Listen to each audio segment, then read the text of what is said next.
The purpose of this record is to show you how to use your imagination to achieve your every desire. Most men are totally unaware of the creative power of imagination and invariably bow before the dictates of facts and accept life on the basis of the world without. But when you discover this creative power within yourself, you will boldly assert the supremacy of imagination and put all things in subjection to it. When the man speaks of God in man, he is totally unaware that this power called God in man is man's imagination. This is the creative power in man. There is nothing under heaven that is not plastic as potter's clay to the touch of the shaping spirit of imagination. Once a man said to me, "You know, Neville, I love to listen to you talk about imagination. But as I do so, I invariably touch the chair with my fingers and push my feet into the rug, just to keep my sense of the reality and the profundity of things." Well, undoubtedly he is still touching the chair with his fingers and pushing his feet into the rug. But now let me tell you another one who didn't touch with her fingers and didn't push that foot of hers onto the board of the streetcar. It's the story of a young girl, just turned 17. It was Christmas Eve, and she is sad of heart. For that year, she had lost her father in an accident, and she's returning home to what seemed to be an empty house. She was untrained to do anything, so got herself a job as a waitress. This night is quite late, Christmas Eve. It's raining. The car is full of laughing boys and girls home for their Christmas vacation. And she couldn't conceal the tears. Luckily for her, as I said, it was raining. So she stuck her face into the heavens to mingle her tears with rain. And then, holding the rail of the streetcar, this is what she did. She said, "This is not rain, but this is spray from the ocean. And this is not the salt of tears that I taste, but this is the salt of the sea in the wind. And this is not San Diego. This is a ship, and I'm coming into the Bay of Samoa." And there she felt the reality of all that she had imagined. Then came the end of the journey, and all are out. 10 days later, this girl received a letter from a firm in Chicago saying that her aunt, several years before, when she sailed for Europe, deposited with them $3,000 with instructions that if she did not return to America, this money should be paid to her niece. They had just received information of the aunt's death and were now acting upon her instructions. 1 month later, this girl sailed for Samoa. As she came into the bay, it was late that night, and there was salt of the sea in the wind. It wasn't raining, but there was spray in the air, and she actually felt what she felt 1 month before, only this time she had realized her objective. Now this whole record is technique. I want to show you today how to put your wonderful imagination right into the feeling of your wish fulfilled, and let it remain there and fall asleep in that state. And I promise you from my own experience, you will realize the state in which you sleep if you could actually feel yourself right into the situation of your fulfilled desire and continue therein until you fall asleep. As you feel yourself right into it, remain in it until you give it all the tones of reality, until you give it all the sensory vividness of reality. As you do it, in that state, quietly fall into sleep. And in a way you will never know, you could never consciously devise the means that will be employed, you will find yourself moving across a series of events leading you towards the objective realization of this state. Now here is a practical technique. The first thing you do, you must know exactly what you want in this world. When you know exactly what you want, make as lifelike a representation as possible of what you would see and what you would touch and what you would do and physically moving in such a state. For example, suppose I wanted a home, but I had no money, but I still know what I want. without taking anything into consideration, I would make as lifelike a representation of the home that I would like, with all the things in it that I would want. And then, this night, as I would go to bed, I would, in a drowsy, sleepy state, the state that borders upon sleep, I would imagine that I am actually in such a house, that were I to step off the bed, I would step upon the floor of that house. Were I to leave this room, I would enter the room that is adjacent to my imagined room in that house. And while I am touching the furniture and feeling it to be solidly real, and while I am moving from one room to the other in my imaginary house, I would go sound asleep in that state. And I know that in a way I could not consciously devise, I would realize my house. I have seen it work time and time again. If I wanted promotion in my business, I would ask myself what additional responsibilities would be mine were I to be given this great promotion. What would I do? What would I say? What would I see? How would I act? And then in my imagination, I would begin to see and touch and do and act as I would outwardly see and touch and act were I in that position. If I now desired the mate of my life, were I now in search of some wonderful girl or some wonderful man, what would I actually find myself doing that would imply that I have found my state? For instance, suppose now I was a lady. One thing I would definitely do, I would wear a wedding ring. I would take my imaginary hands, and I would feel the ring that I would imagine to be there. And I would keep on feeling it until it seemed to me to be solidly real. I would give it all the sensory vividness I am capable of giving anything. And while I am feeling my imaginary ring, which implies I am married, I would sleep.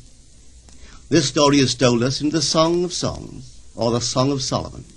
It is said, "At night on my bed, I sought him whom my soul loveth. I found him whom my soul loveth, and I would not let him go until I brought him into my mother's house, right into the chamber of her that conceived me." If I would take that beautiful poem and put it into modern English, into practical language, it would be this. While sitting in my chair, I would feel myself right into the situation of my fulfilled desire. And having felt myself into that state, I would not let it go. I would keep that mood alive, and in that mood, I would sleep. That is, taking it right into my mother's chamber, into the chamber of her that conceived me. You know, people are totally unaware of this fantastic power of the imagination. But when man begins to discover this power within him, he never plays the part that he formerly played. He doesn't turn back and become just the reflective life. From here on in, he is the affecter of life. The secret of it is to center your imagination in the feeling of the wish fulfilled and remain therein. For in our capacity to live in the feeling of the wish fulfilled lies our capacity to live the more abundant life. Most of us are afraid to imagine ourselves as important and noble individuals, secure in our contribution to the world, just because at the very moment that we start our assumption, reason and our senses deny the truth of our assumption. We seem to be in the grip of an unconscious urge which makes us cling desperately to the world of familiar things and resist all that threatens to tear us away from our familiar and seemingly safe moorings. But I appeal to you to try it. If you try it, you will discover this great wisdom of the ancients, for they told it to us in their own strange, wonderful, symbolical form. But unfortunately, you and I misinterpreted their stories and took it for history when they intended it as instruction to simply achieve our every objective. You see, imagination puts us inwardly in touch with a world of states. These states are existent. They are present now. But they are mere possibilities while we think of them. But they become overpoweringly real when we think from them and dwell in them. You know, there's a wide difference between thinking of what you want in this world and thinking from what you want. Let me tell you, when I first heard of this strange and wonderful power of the imagination, it was in 1933 in New York City. An old friend of mine taught it to me. He turned to the 14th of John, and this is what he read. In my Father's house are many mansions. If it were not so, I would have told you. I go to prepare a place for you. And if I go and prepare a place for you, I will come again and receive you unto myself, that where I am, there ye may be also. He explained to me that this central character of the Gospels was human imagination. That mansion was not a place in some heavenly house, but simply my desire. If I would make a living representation of the state desired, and then enter that state and abide in that state, I would realize it. At the time, I wanted to make a trip to the island of Barbados in the West Indies, but I had no money. He explained to me that if I would that night, as I slept in New York City, assume that I was sleeping in my earthly father's house in Barbados, and go sound asleep in that state, that I would realize my trip. Well, I took him at his word and tried it. For 1 month, night after night, as I fell asleep, I assumed I was sleeping in my father's home in Barbados. At the end of my month, an invitation from my family came, inviting me to spend the winter in Barbados. I sailed for Barbados the early part of December of that year. From then on, I knew I had found this Savior in myself. The old man told me that it would never fail. Even after it happened, I could hardly believe that it would not have happened anyway. That's how strange this whole thing is. On reflection, it happens so naturally.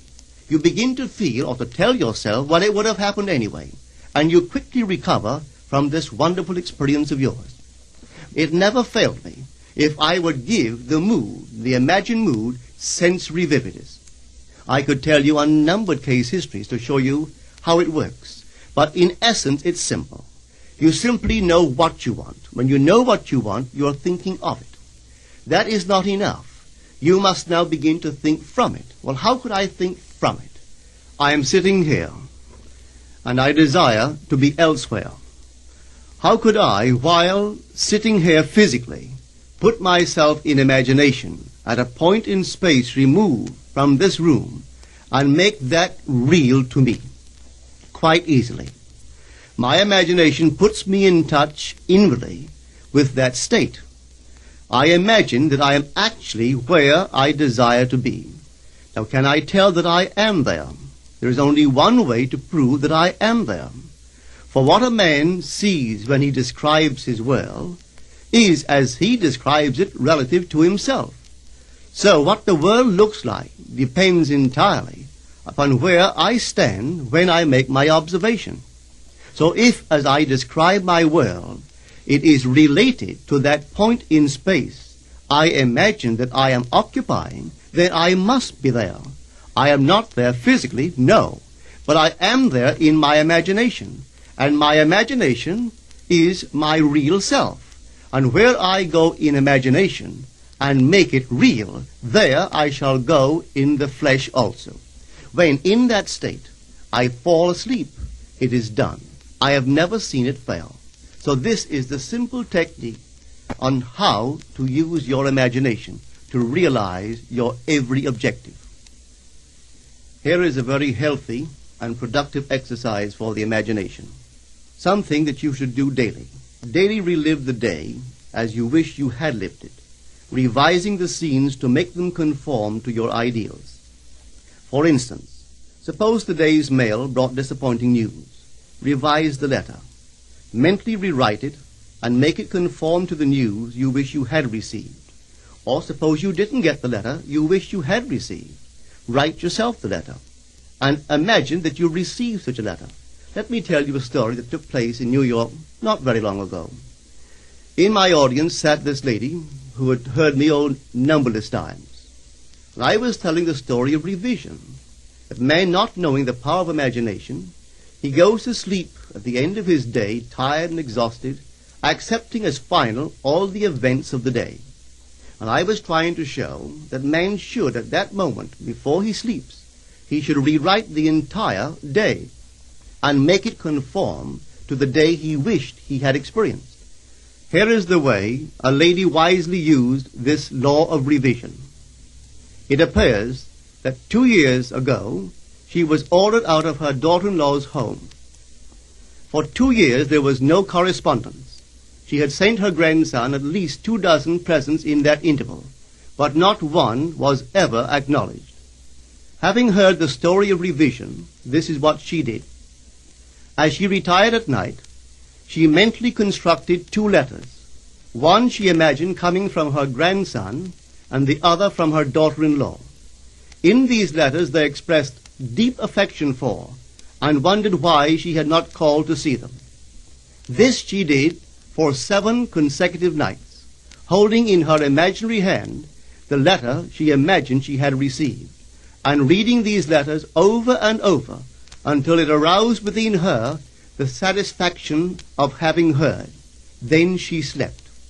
On the 8th day, she received a letter from her daughter-in-law. On the inside there were 2 letters, one from her grandson and one from the daughter-in-law. They practically duplicated the imaginary letters that this grandmother had written to herself 8 days before. This art of revision can be used in any department of your life. Take the matter of health. Suppose you were ill. Bring before your mind's eye the image of a friend. Put upon that face an expression which implies that he or she sees in you that which you want the whole world to see. Just imagine he is saying to you that he has never seen you look better, and you reply, I have never felt better. Suppose your foot was injured. Then do this. Construct mentally a drama which implies that you are walking, that you're doing all the things that you would do if the foot was normal, and do it over and over and over until it takes on the tones of reality. Whenever you do in your imagination that which you would like to do in the outer world, that you will do in the outer world. The one requisite is to arouse your attention in a way and to such intensity that you become wholly absorbed in the revised action. You will experience an expansion and refinement of the senses by this imaginative exercise, and eventually achieve vision in the inner world. The abundant life promised us is ours to enjoy now, but not until we have the sense of the Creator as our imagination can we experience it. Persistent imagination, centered in the feeling of the wish fulfilled, is the secret of all successful operations.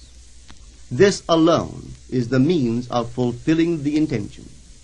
Every stage of man's progress is made by the conscious, voluntary exercise of the imagination. Then you will understand why all poets have stressed the importance of controlled, vivid imagination. Listen to this one by the great William Blake. In your own bosom you bear your heaven and earth, and all you behold, though it appears without, it is within, in your imagination, of which this world of mortality is but a shadow. Try it, and you too will prove that your imagination is the Creator.